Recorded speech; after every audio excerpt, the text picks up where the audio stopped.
It starts slowly, almost invisibly. The empath smiles when she's hurting. She listens while no one listens to her. She becomes the safe place, the emotional dumping ground, the sponge for every unspoken pain in the room. People mistake her gentleness for endless supply, her compassion for weakness, her silence for acceptance. And for years, maybe decades, she takes it all in. But here's the truth: no one talks about the human soul has a saturation point. Even the softest heart can crack, and when it does, the world meets a version of the empath they never imagined existed. Carl Jung once sat across from such a woman. To the outside world, she was the kindest, most selfless person anyone could know. But Jung noticed something in her eyes that others didn't. A stillness, a kind of eerie calm, like deep water before a storm. She had reached a point where every cell in her body was done absorbing other people's chaos. She wasn't going to cry about it. She wasn't going to explain. She was going to act. The moment it happened, Jung described it as a psychic inversion. All the emotional energy she had spent years giving away came rushing back inward, sharp, cold, and utterly unstoppable. Her voice didn't rise, but her words cut like steel. Her boundaries weren't requests anymore. They were walls. And those who had leaned on her for years suddenly found themselves face to face with the one thing they feared most, an empath with nothing left to lose. In that room, Jung said, it felt like the air itself had changed. The kindness was still there, but now it was guarded, selective, and fierce. This was no longer the woman who would sacrifice herself to keep others comfortable. She had embraced her shadow, and in doing so, she became untouchable.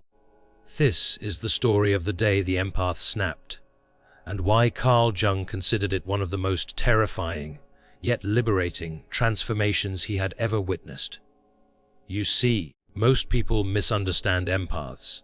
They think empathy is just kindness or softness or some endless well of patience. But Carl Jung knew something deeper.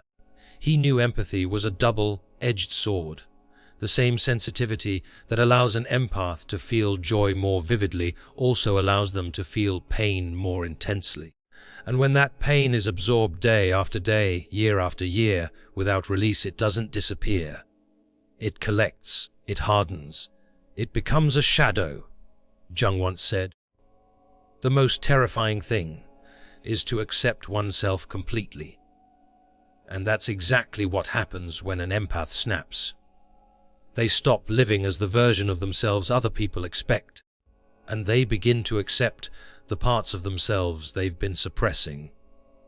The parts that are tired of being used, tired of being misunderstood, tired of holding everyone else together while falling apart in silence. The woman in Jung's case had spent her entire life as the caretaker. Not by choice, but because she had been trained from childhood to prioritize everyone else's needs over her own. She knew the tone of someone's voice and what they were about to ask before they spoke. She could feel the tension in a room before anyone else noticed. People praised her for being so strong, so understanding, so easy to talk to. But nobody asked her what she needed. And slowly, she stopped asking herself too. Until one day, something shifted. It wasn't a dramatic betrayal. It wasn't an explosion. It was something small. An ordinary moment that became the final drop in an already overflowing glass. Someone she had been helping for months dismissed her pain with a casual, "You'll be fine. You're always fine." And something inside her froze. In that moment, she realized that to them, she wasn't a person. She was a resource, a tool, an emotional sponge that was expected to keep soaking up more and more without ever needing to be wrung out. Jung described her transformation as immediate. Her body posture changed. Her voice dropped into a tone that made the hairs on the back of his neck stand up. She wasn't angry in the way most people get angry. There was no yelling, no wild gestures. It was calm, deliberate, and unshakable. It was the calm of someone who had finally decided they would rather lose people than lose themselves. From that day forward, she began cutting ties, not out of malice, but out of necessity. People called her cold, different, even selfish. But she understood something they didn't. Empathy without boundaries isn't compassion, it's self-destruction. And here's where the story becomes unsettling. Because Jung admitted that the most dangerous people in the world are not the openly cruel, but the deeply kind who have been pushed past their breaking point. They know how to understand you, but now they also know how to walk away from you without a trace of guilt. That's what makes the snapping point so powerful and so terrifying. It's not about becoming heartless. It's about reclaiming the heart that's been bleeding for too long. And maybe, without realizing it, you've been walking toward your own breaking point too. When Jung later wrote about this woman, he didn't just describe her as recovering from exhaustion. He said she had entered a new phase of individuation, the process of becoming the truest version of oneself. For an empath, individuation often begins with a quiet, almost imperceptible rebellion, the word no appearing more often in their vocabulary, the phone left unanswered, the refusal to justify every boundary.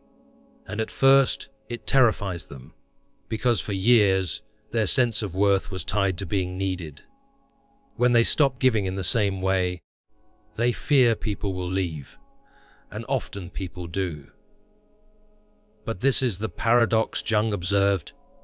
The people who leave are the very ones who were only there for what they could take. The ones who stay, they learn to respect the new rules. Jung believed that the empath's snap isn't really about rage. It's about reclaiming agency. You can feel deeply and protect yourself. You can understand someone's pain without volunteering to carry it. You can love people without sacrificing your own well-being. But to reach that point, you have to face your shadow. And the shadow of the empath is often resentment. Resentment they don't want to admit exists, because to acknowledge it feels ungrateful or unkind. But Jung warned that unacknowledged resentment doesn't vanish. It grows in the dark, feeding quietly until it bursts through in ways you can't control. In his case notes, Jung described how this woman, once she embraced her shadow, didn't become colder. She became clearer. She began to choose her battles instead of being dragged into everyone's wars. She stopped explaining her no as if it needed a courtroom defense. She spoke less, but when she spoke, people listened. And here's the part most people miss. When an empath snaps, it's not the end of their compassion. It's the beginning of self-directed compassion. They finally extend to themselves the patience, forgiveness, and care they have been giving away like loose change. And this changes everything.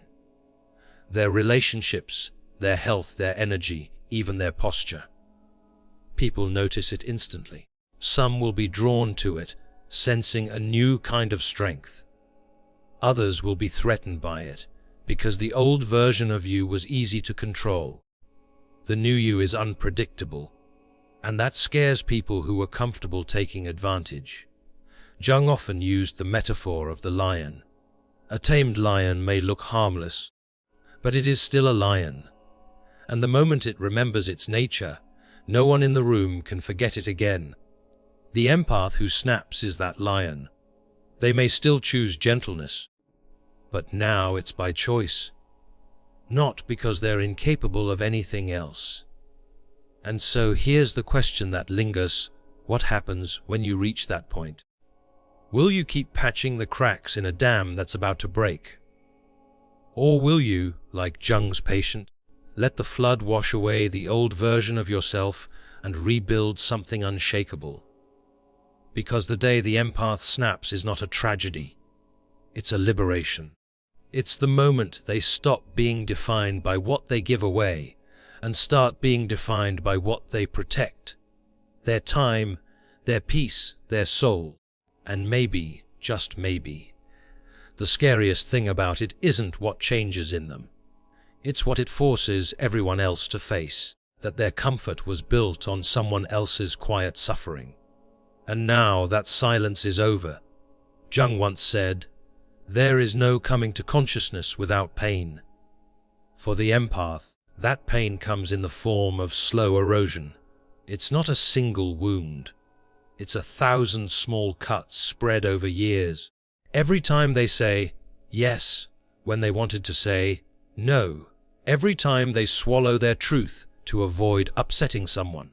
Every time they carry the emotional weight of a room and walk away drained, with no one even noticing.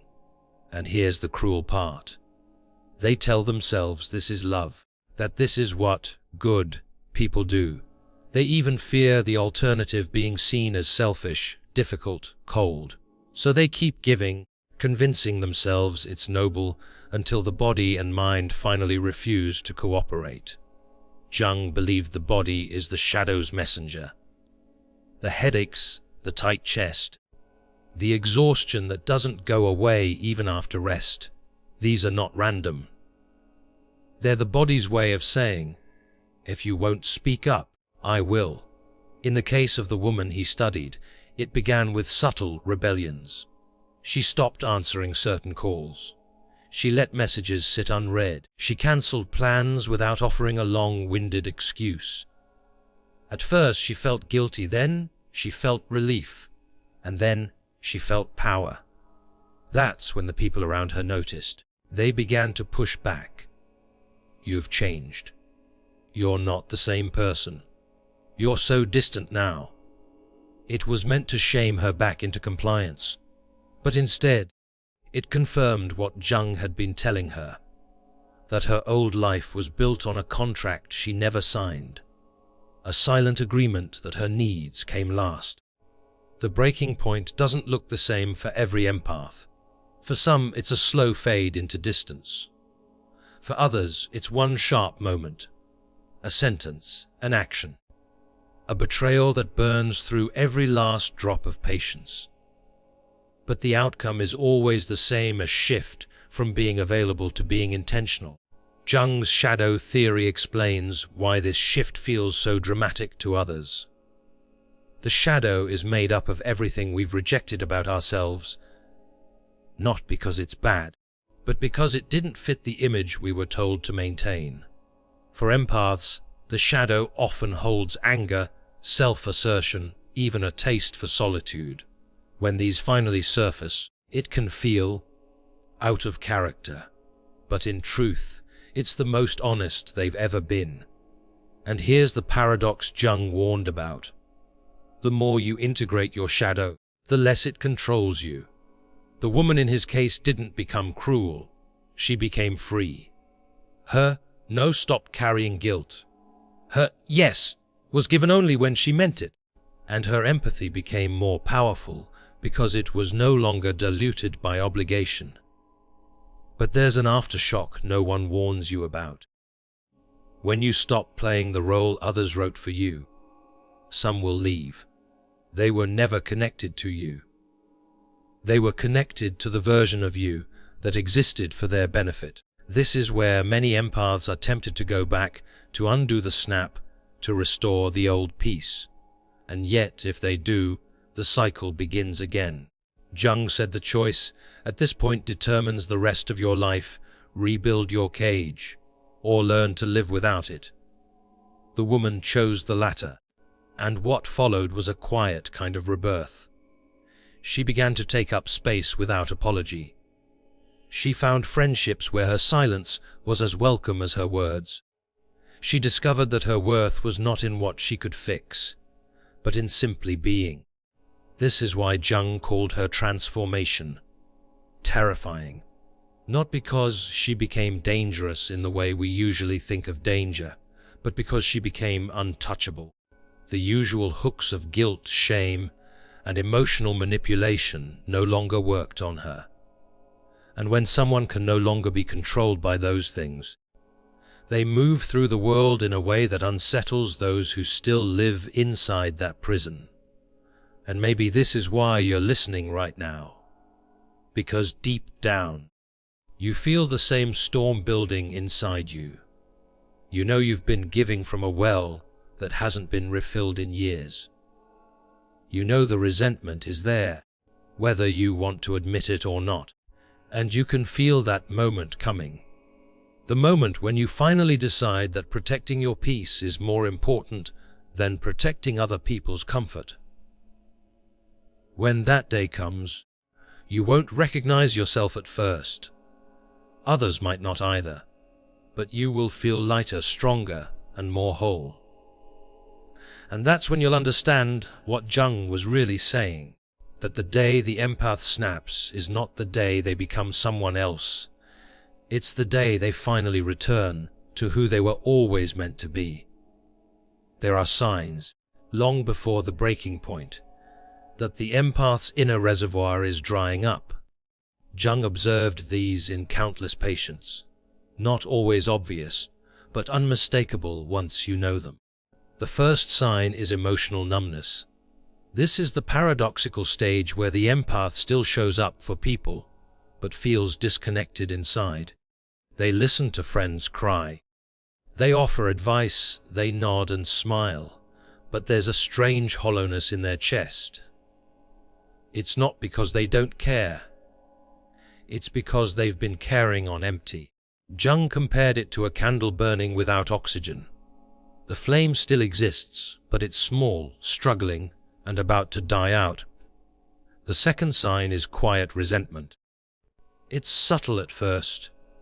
Sighs you didn't use to make, thoughts you feel guilty for thinking. Why do they only call when they need something? Why does no one ask how I am? You don't say these things aloud, but they're there, under the surface. Jung wrote that resentment in empaths is like rust on steel.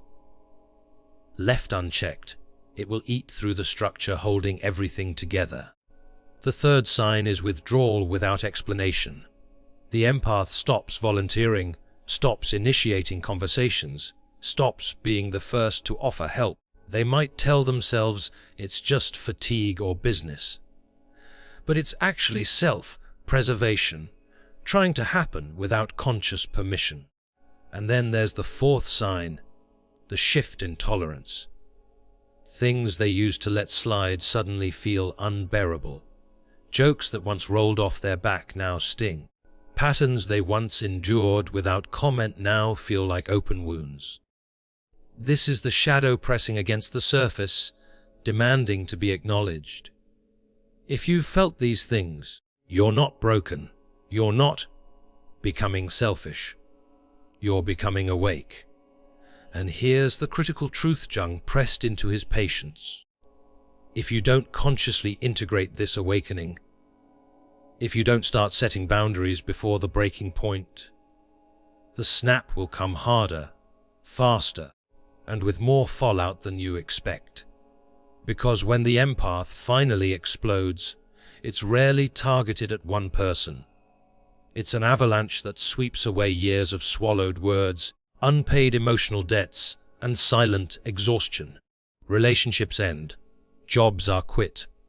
Lifelong patterns are shattered overnight.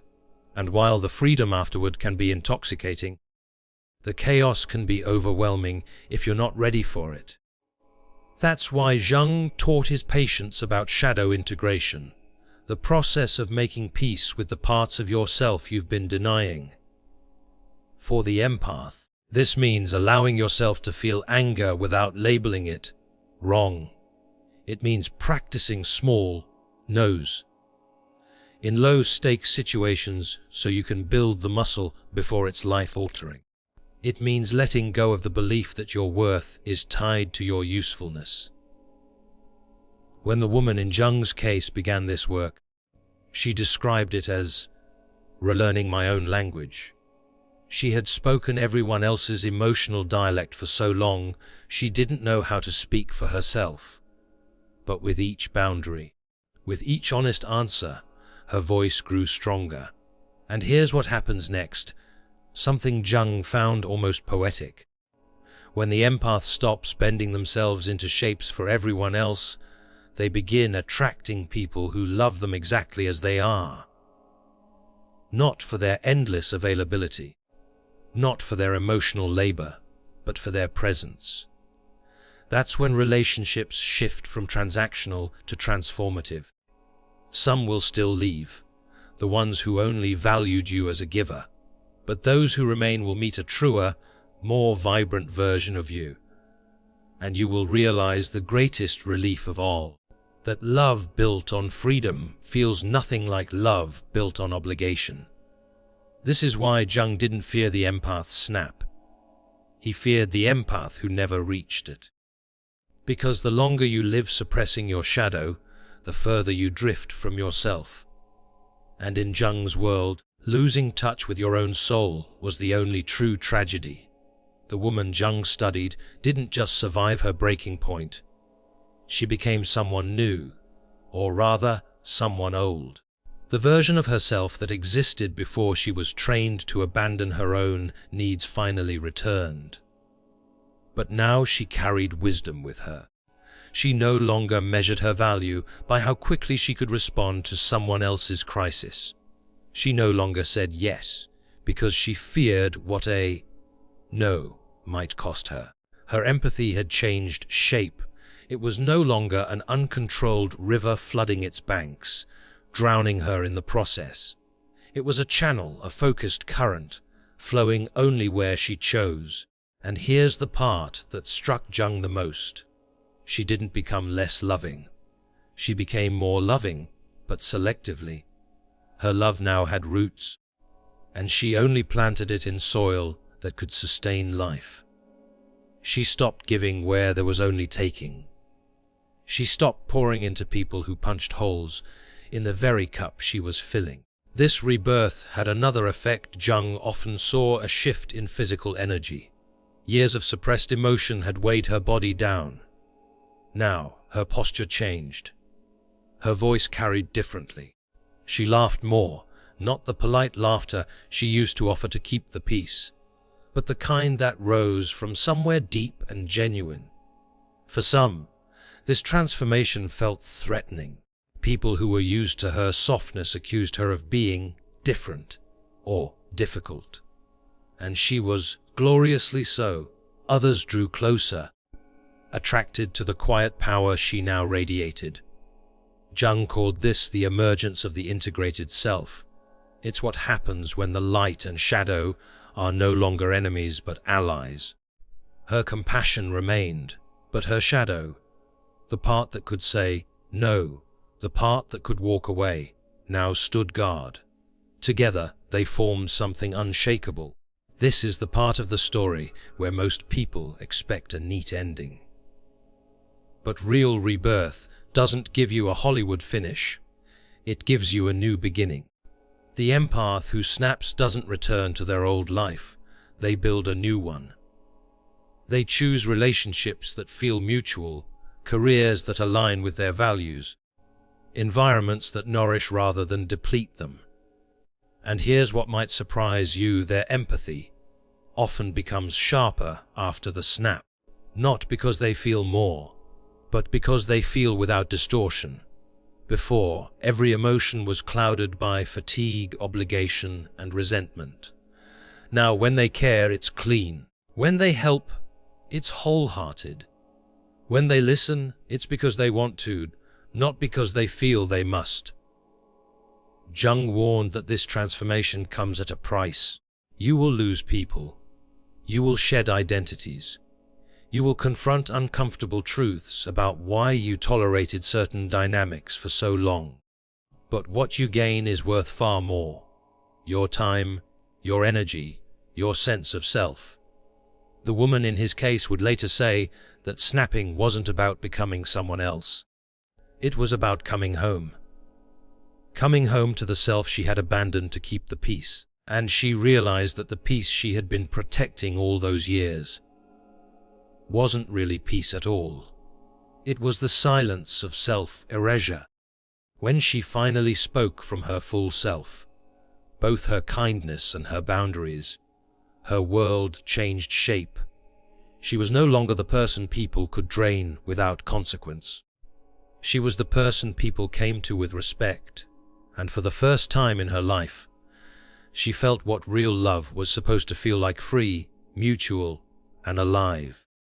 Carl Jung saw this not as the loss of empathy, but as the evolution of it. The day the empath snaps isn't the death of their heart. It's the day their heart stops bleeding for those who refuse to stop cutting it. It's the day they choose to live in truth, even if it means living with fewer people in their circle. And maybe, without realizing it, you're standing at the edge of that same choice. Maybe you've been holding back your no, silencing your shadow, convincing yourself you can carry just one more weight, give just one more chance.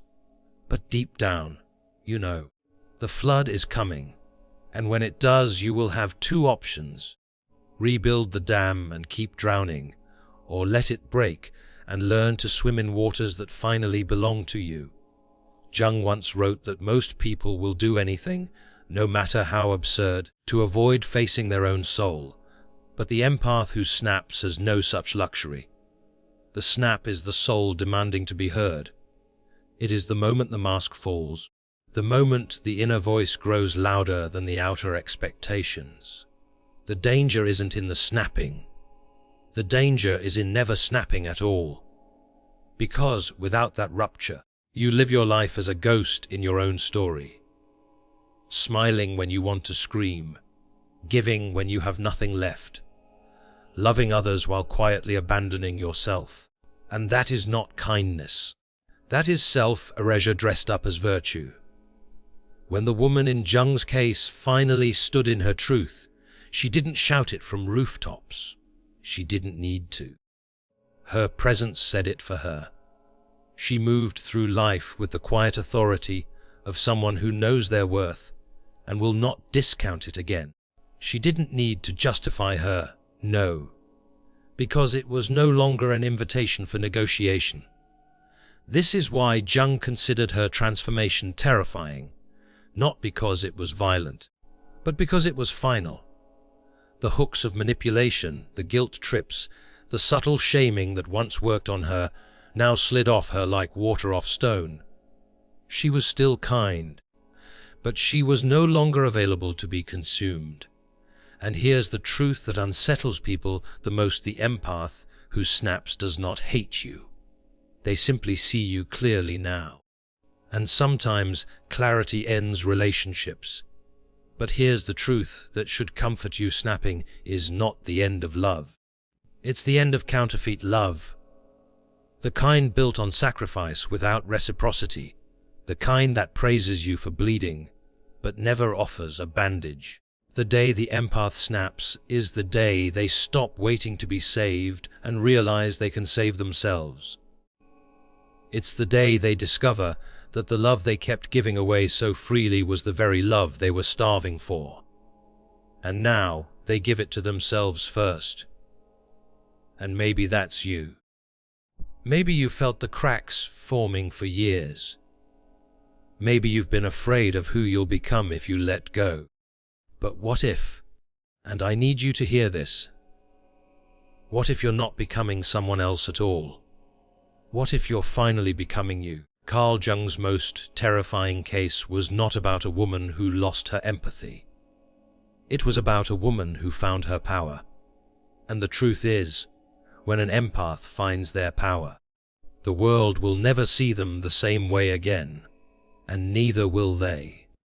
Here's what Jung understood, and what most people don't want to face. The empath's breaking point is not random. It is earned. Every small dismissal, every invisible sacrifice, every unspoken assumption that you will be there no matter what, they pile up like snow on a mountainside. From the outside, it looks calm, but inside, the weight is building, and all it takes is one final flake to set off the avalanche. The people who are buried under the avalanche are rarely innocent. They've been standing there for years, blind to the fact that the mountain was never theirs to take from in the first place. Jung believed that when an empath snaps, they are finally reclaiming something sacred, the right to belong to themselves. This is not selfishness. This is sovereignty. And here's the paradox. Once the empath takes their life back, they can finally love from a place of truth. No more forced smiles. No more yeses born out of fear. No more staying in places that drain them because they feel obligated. Their love becomes rarer, but infinitely more valuable, because it is now real. He wrote that the most dangerous transformation is the one that happens in silence. The woman in his case didn't announce her awakening on social media. She didn't make a dramatic scene. She simply began to live differently, and the people around her had only two options: adjust to the new terms, or fade from her life. Many faded, and in that loss, she discovered something beautiful. Emptiness is not always a void. Sometimes it is space. Space for the right people to enter. Space for her own dreams to breathe. Space for peace that wasn't bought by her exhaustion. And this is what I want you to remember. The day you stop abandoning yourself for others will be the day your life starts to align. It won't be easy. You will question yourself. You will be called selfish by those who benefited from your selflessness. You will lose things you thought you couldn't live without. But you will gain yourself. And that, as Jung understood, is the only gain that can't be taken from you. So if you are listening to this, and you feel the weight, if you feel the cracks forming, if you are afraid of what snapping might look like, know this: it is not destruction. It is reclamation. The collapse you fear might just be the doorway you've been waiting for. Because one day, you will look back and realize that the moment you stopped being who they wanted was the moment you finally became who you were meant to be. And when that happens, you won't need anyone's permission to live that way. Not ever again. You see, when most people imagine snapping, they picture screaming, rage, or explosive revenge. But that's not what truly unnerves the people around an empath. What terrifies them is the day the empath stops reacting entirely. No arguments, no long explanations, no begging for mutual respect. They simply step out of the role they've been cast in. For years, the empath has been the emotional anchor, absorbing everyone else's storms, believing that love meant self-sacrifice. But in Jung's words, every light casts a shadow. That shadow is not evil. It is the unexpressed self, the rightful anger, the untapped power that has been silently gathering strength. And when the empath finally integrates that shadow, they become something no one can manipulate: a whole person. A person who doesn't seek validation from those who took them for granted. A person who can sit in silence while others squirm, because their peace no longer depends on keeping the peace for everyone else. Jung noted how unsettling this transformation was for the people in her life. Friends who once unloaded their drama stopped calling, not because she was cruel, but because she no longer provided the endless emotional buffet they'd grown addicted to. Family members who had leaned on her for decades suddenly found themselves facing their own problems without her cushioning the blow. Romantic partners who once thrived on her forgiveness discovered that her boundaries were now made of steel. The most haunting part, Jung wrote, was that the woman did not express hatred toward them. She didn't punish, threaten, or demean.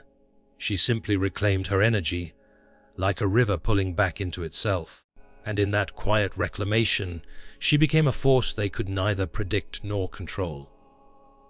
That's the paradox: when an empath snaps, they don't become violent, they become sovereign. And for those who relied on her compliance, that sovereignty feels like the coldest rejection they've ever known. Jung left that session convinced of one thing: the breaking point of an empath is not the end of their kindness. It is the birth of their self-respect. And once that is born, it cannot be killed.